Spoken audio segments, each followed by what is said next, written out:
What's up, everybody? My name is Alaric the Relic, and I literally have 5 subscribers, but Big Bad Toy Store won't give me my family back. Please help. I'm just kidding. Big Bad Toy Store, I love you guys. Just please, can I have my sisters back? Today I will be reviewing the Transformers Legacy Deluxe Class Stunticon Dragstrip. And I just gotta get this out of the way now. Go buy this figure immediately. It gave me so much hope for Legacy. Now, putting Dragstrip off to the side, I do want to talk about his accessories first. He comes with just 2 guns, but they do look quite good. They are hollow, but it's a deluxe class figure, and I really don't think it's bad. Like, the paint, the color separation is actually really well done. I was not expecting a 2-tone gun from a deluxe class figure, and these two are the exact same mold. But one thing you can do is there's tabs on one side and holes on the other. If you want to, go ahead and plug them together. That doesn't look bad. I prefer them separately, but you do you, boo.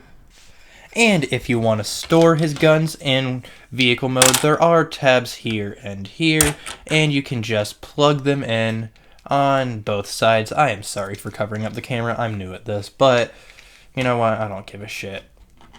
You guys don't care. No one's watching this. But yeah. The Formula 1 car can go pew pew now, so be scared. Putting his guns back off to the side, let's take a look at the painting and sculpting. Now, I don't know if this is all yellow plastic or if it's like yellow plastic that was painted yellow or what it is. All I know is that it looks really nice.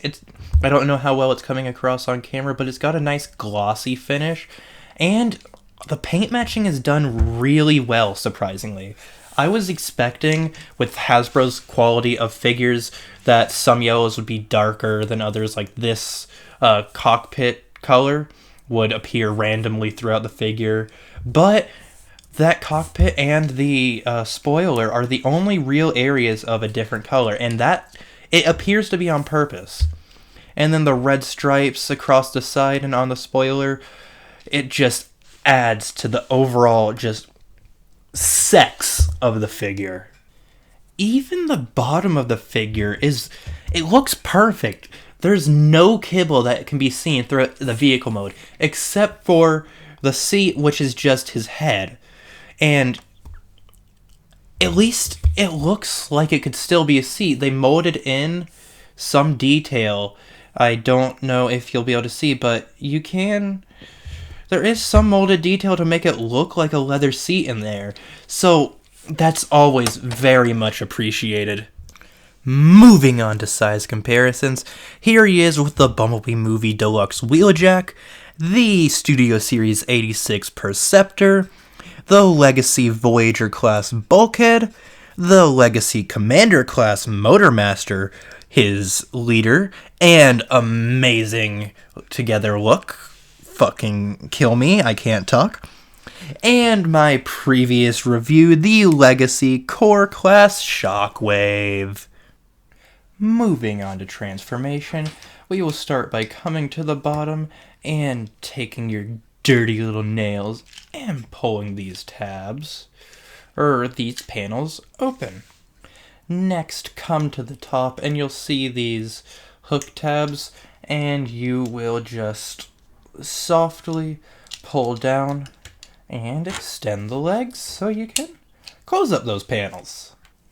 Take the legs and rotate them 180. Oh, fuck. Alright, once you have the legs swiveled around, just fold the feet down and split the legs. Take the cockpit, untab it, and pull it up so you can flip his head out, twist it around, and then pull the arms out. I'm sorry if you can't see. I'm doing the best I can. And then this is on a double hinge. I want to snap that in and push it into place. These you can rotate in, fold the wheels back, or that wheel back, take this panel on the arm, and fold it up. Sorry for that really shitty transformation sequence. My makeshift tripod decided it wanted to kill itself, so I had to do the best I could. But ignoring my self-loathing, once we have the figure all transformed, he does look pretty good. It was a simple transformation, and it results in a pretty good robot mode. If we bring his guns back, we can split them again, and he can hold them in both hands, just like that. And there you go. He looks pretty good with his guns. You can still have them as the double-barreled gun, and that's a look you can go for, but I think it looks a lot better if you just give him his two guns, you know? Taking a look at the molded detail, you can see that the head sculpt is done really well. There's no real case of paint chipping or anything, except if you can, I don't think my camera will focus, but there is a small chip on the visor, and so that's a little disappointing. And again, I don't know if my camera, oh, you can kind of see it on the camera. There's little brown specks in the seams of the figure.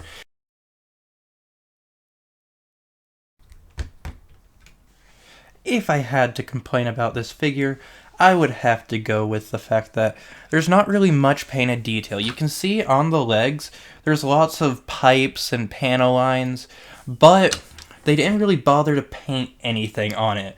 Now, normally that wouldn't bother me, but since they're going for a more stylized G1 look as opposed to pure G1, I feel like they could have done a lot more with the paint job. Now, I'm sure the Takara version or some third parties could do better. Maybe a sticker sheet will come out for this guy. I won't get it because I don't care enough about mainline figures, plus I don't like stickers in the first place. But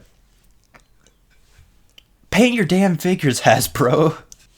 Moving on to posability, his head is on a swivel, so you can get full 360. I can't really do that because these parts, they do get in the way, and my fat fingers,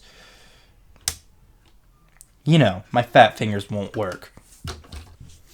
The arms are on a swivel at the shoulder, so they should be, they can do a full 360, but these pieces, as you could see, got in the way. Then they're on a little pin joint, so they can go out that far before this part gets in the way again. A bicep swivel that, it's weird, it like thoops into place almost, but it's not a ratchet, it's just that one specific point that it does that. Then the elbow can go in that far. Due to the way he transforms, you get a full 360 at the waist. If you pull his legs out, you can get a full split. So, I don't know when you would display him like this, but do what you want.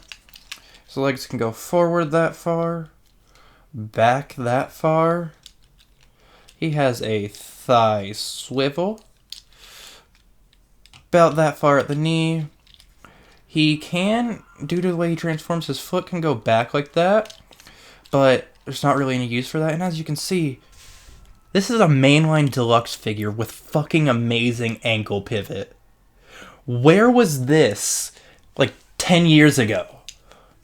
And even on some of the current figures, what the fuck? Why can you include an ankle pivot like this on a fucking $20 figure, but you can't include it on some of your masterpiece figures? What the fuck is wrong with you people?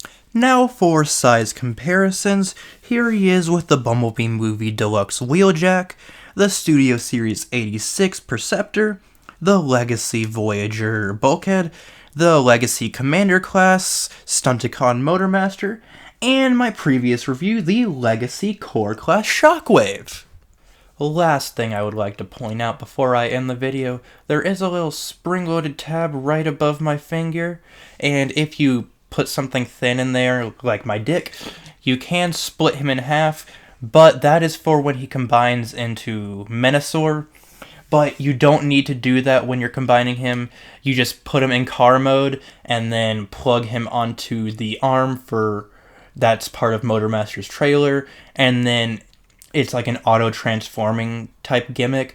So it's a nice feature, and again, I'm loving this figure. Overall, I think this was an amazing step up from Takara and Hasbro's previous mainline figures, and this made me come when I first got it. I was so excited about Legacy Menasor. I'm not going to spoil my full opinions on the figure yet, but I don't care if you're a fan of Menasor mainline figures, any of that. Dragstrip is a must-have for your collection. He is simple, and he's a guy that I can put in my pocket, and if I'm bored, I can get him out and transform him. I love when I can have figures like that. Normally, Masterpiece figures are too big for that, but this guy is he's a step in the right direction. I really have hope for Takara and Hasbro after seeing this figure. Anyways, that's been my look at Transformers Legacy Deluxe Class Dragstrip. I hope you enjoyed. Bye. I mean, it only makes sense for my next review to be my other Stunticon. But nope! Wheeljack! I'm finally done editing together this fucking video. Now I can upload it. Take a break since I'm so sick. 2 weeks from now, I'll upload again. Where did you come from?